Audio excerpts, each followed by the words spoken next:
Chapter 14, Death and Taxes. It's impossible to overestimate the importance of Jerry Hamza in my career and life. Without Jerry, I don't think I would have escaped from the financial and creative swamp that bad choices and drugs had landed me in by the late 70s. Without his support and unerring instincts, I would have never had the confidence to go beyond stand-up and begin to explore comedy as art. Along the way, he also became something I'd never allowed myself before: my best friend. Jerry's father was one of the biggest country music promoters in America. He worked out of Rochester, New York. From there, he'd promote appearances all over the Northeast, the Midwest, and Canada, and he'd been doing it since the Hank Williams days. Later, it was with country superstars like Conway Twitty, Loretta Lynn, Tammy Wynette, and Porter Wagoner. From a young age, Jerry worked for his father, selling programs at the front or helping out backstage, gradually learning the business. By the time I met him, Jerry knew concert promotion inside out, but he wasn't happy, so he quit. In 1977, I entered the picture. A friend of Jerry's father had promoted a couple of dates I'd done in Ohio, selling out both. In 1977, I still had enough heat from the 4 gold albums to sell out in a market where I hadn't yet appeared. Jerry's father was impressed that a comedian could sell out concerts and suggested to Jerry he promote some dates with me in Syracuse. Jerry had no idea who I was, but when he caught my show, he liked what he saw. He thought I had something special. Just as important, I sold out 4 shows in 2 nights. From then on, Jerry promoted more and more of my concerts, until by 1980 he was handling them all. Of course, in promoting me, Jerry was making a break with his father, striking out on his own, establishing his independence. His father didn't get me at all. He told Jerry once, "I've been calling people cocksuckers all my life, and I never made a quarter with it."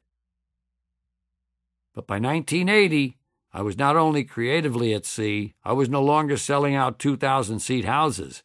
In venues I'd once sold out easily, we often saw only a few hundred faces. Sometimes we barely made expenses, and the audiences were showing definite signs of wear and tear.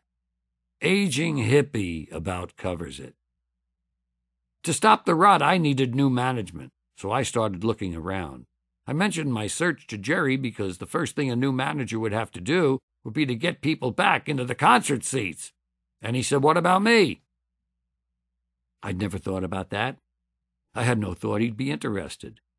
But he was, and he'd thought about it. His plan was to take over all aspects of my career. I would be his only act. He wasn't interested in managing talent and becoming a Hollywood schmuck. He was interested in an association with me based on friendship.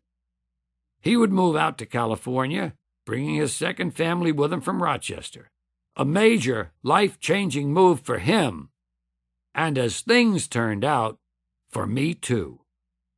All it took was a handshake. Jerry summed up his management strategy in 2 words: hot and big. Hot meant getting me hot again, coming up with new projects, new departures, new material, news about George Carlin, in fact that I was back, that I hadn't just faded away with disco and lava lamps. Big meant he believed I had the potential to achieve a permanent place in comedy. He wasn't in this for some quick commissions. He had long-range goals. He said that if we built things together, made certain moves and took certain steps, and if I was able to pull out the material, I would be one of the names that would be remembered from this era of the 20th century.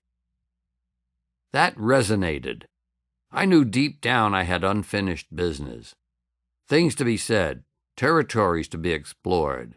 I didn't know yet what they were or how to say them, but the negativity of the late 70s had given me an inner resolve to be terrific again, to go to a new level, to fucking show the world what was inside of me. It took Jerry to put his finger on it, and just in time. because now the bombshells began.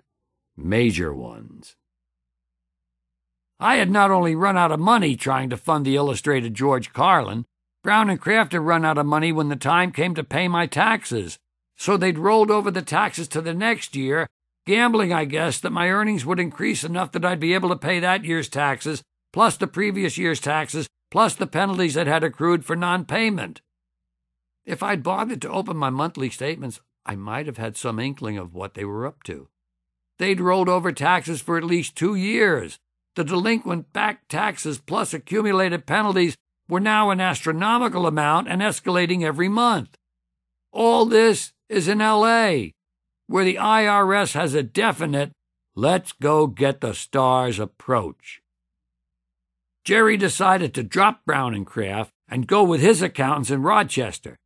They were accustomed to complex tax issues, and it moved the case away from the L.A. IRS culture, lessening the likelihood that the media would find out about my problems or that the IRS would slap a lien on my house or my car. Jerry saw that even a tiny news item like that would be toxic to reviving my career.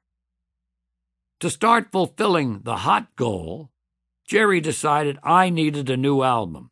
I hadn't recorded an album in 5 years, after doing one almost every year, and it would be a talking point. Check this out. George is on his way back.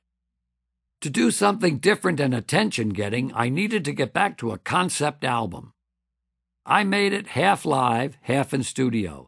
It was called A Place for My Stuff. Overall, I felt I didn't pull the concept off, although there's some good material on it. It was the first time I used the line, "Why is it that the people who are against abortion are people you wouldn't want to fuck in the first place?"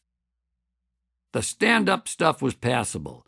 The studio stuff really stunk. I had no experience in the studio, and I wasn't about to let anybody help me. But it was something to talk about, and the stuff routine, which was the opening of the live portion, eventually became a signature piece for the next generation of material. In a way, the album concept was an audio version of the illustrated George Carlin, cutting away from live performance to recorded vignettes. Perhaps that's why Brenda and I decided to revive the movie at around the same time. But soon I realized that it was as hopeless as it had always been. The whole thing just collapsed in a heap. I don't often cry, but I cried on the phone that night to Brenda. It's not going to work. It's a rotten process. It sucks.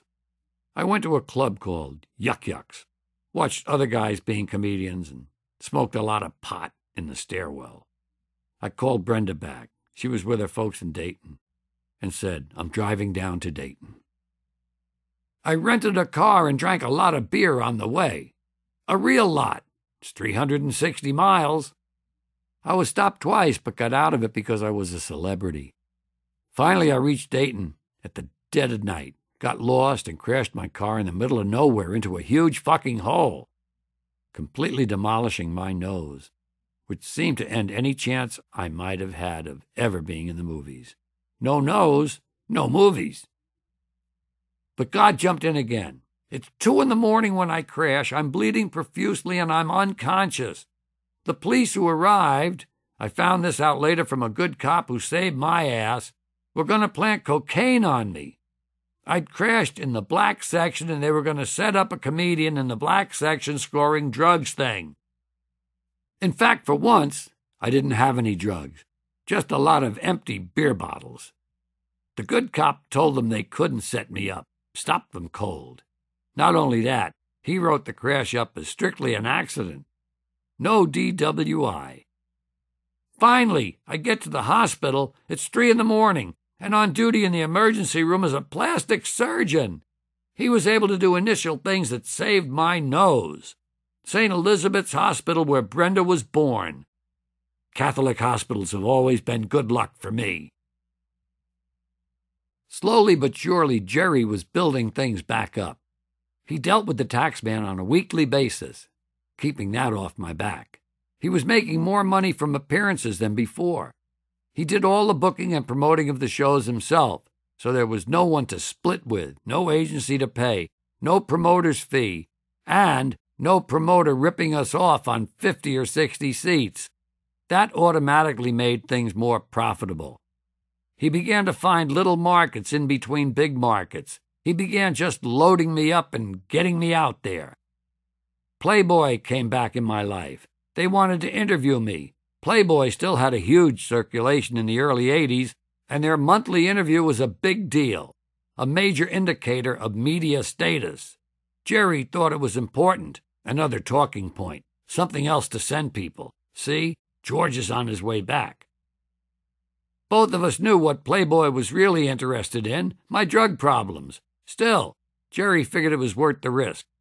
It turned out in my favor, an opportunity to put the cocaine years behind me, which was true enough. All my coke money was going to the tax man. The cut line on the piece summed it up. A candid conversation with the brilliant and still rebellious comedian about his new life after years of inactivity and a crippling cocaine habit. Jerry wanted me to do another HBO special, and he wouldn't shoot it just anywhere. It had to be Carnegie Hall. He liked the alliteration of Carlin at Carnegie, and it was in line with his big goal. Not every comedian could play Carnegie. It would give me status, single me out. Brenda's needs were met, too. She would actually produce the show. Jerry, who'd never produced any television, would executive produce.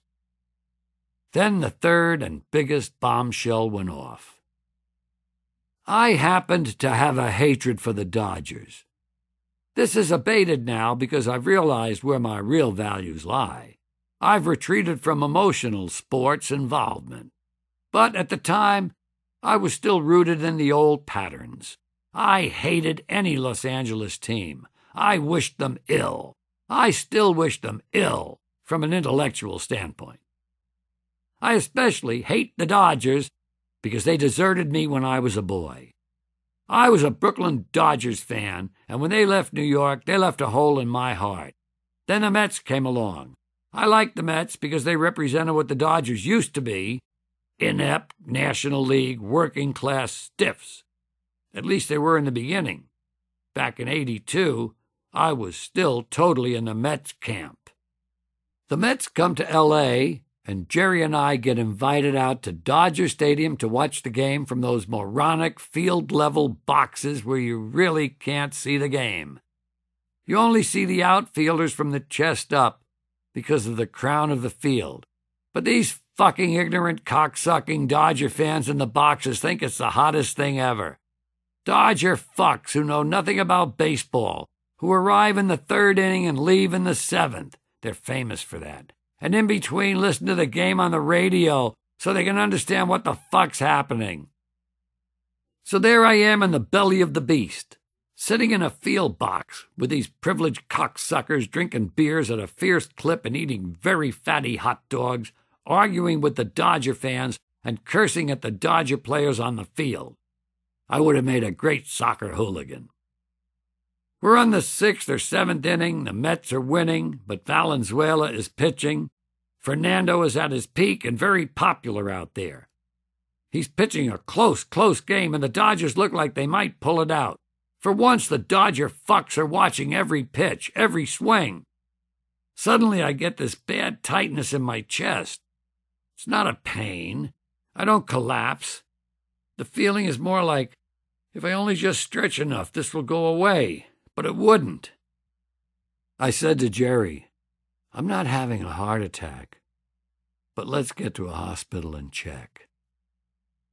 Here the Carlin luck kicks in. Normally the Dodger fucks would have been repeating their usual pattern of leaving in the 7th inning.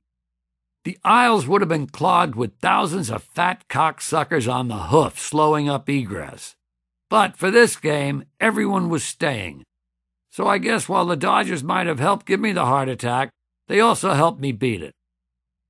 I get to St. John's in Santa Monica, and I'm in bad shape. I wasn't unconscious in the limo, but now I'm in and out. I come around long enough to see that Brenda and Kelly have arrived. Kelly is crying and crying. I say, don't worry, honey, I'll be okay, which just makes her cry harder. What I don't know is that my pulse is down to 20. and Brenda's been told that I'm going. There's not a lot left the medical team can do.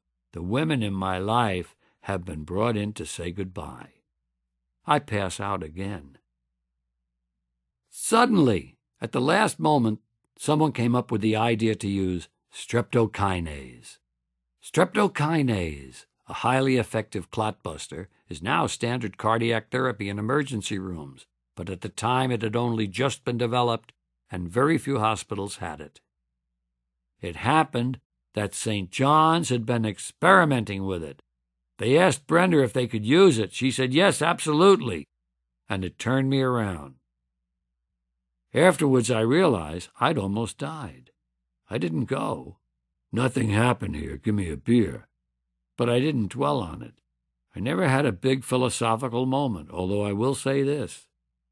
I have looked death in the face and found it wanting. I'd like to keep you up to date on the Comedians' Health Sweepstakes. First, Richard Pryor had a heart attack. Then I had a heart attack. Then Richard burned himself up.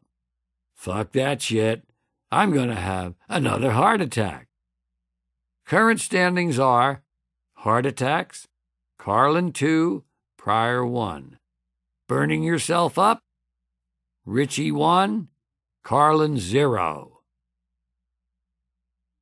Carlin at Carnegie in 1982 was the pivotal event of my career after the drift and confusion of the late 70s.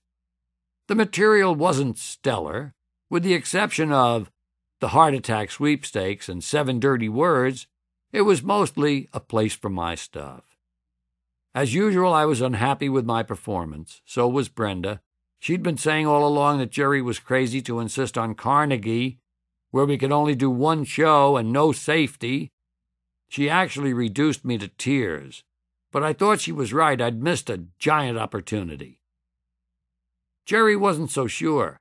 He'd seen a performance that wasn't bad. What he'd also seen that I couldn't was powerful symbolism. I was back at Carnegie Hall, where I'd been 10 years earlier at the height of my first breakthrough. I'd shown I could bounce back from a near-fatal big-ticker event and joke about it. The lack of focus, the tentativeness, the hey-man looseness of the 70s had all vanished. I took the stage from the moment I came on and held it till I left. Sure, there were some fluffs and shot timing and nervousness, but the first hints of a new voice were emerging, with an edge to it that hadn't been there before. HBO's subscribers agreed with Jerry. When it came out in early '83, it was a ratings smash. Within weeks, we were selling out double shows again, and I was giving the wild and crazy guy a run for his money. Carlin at Carnegie was the real beginning of a relationship with HBO that over the next 25 years first incubated my artistic development and then set the seal on it. Without that anchor, I don't know exactly how I would have evolved as a performer and an artist. The constant need for a new hour of material every couple of years kept me fresh and productive, and HBO's absolute lack of censorship was liberating. Even in the vicious, repressive atmosphere of the Bush years, they've never wavered. HBO's Carlin at Carnegie was the last time I ever recorded a version of the 7 words you can never say on television. There was no need. For the first time, all 7 were on television.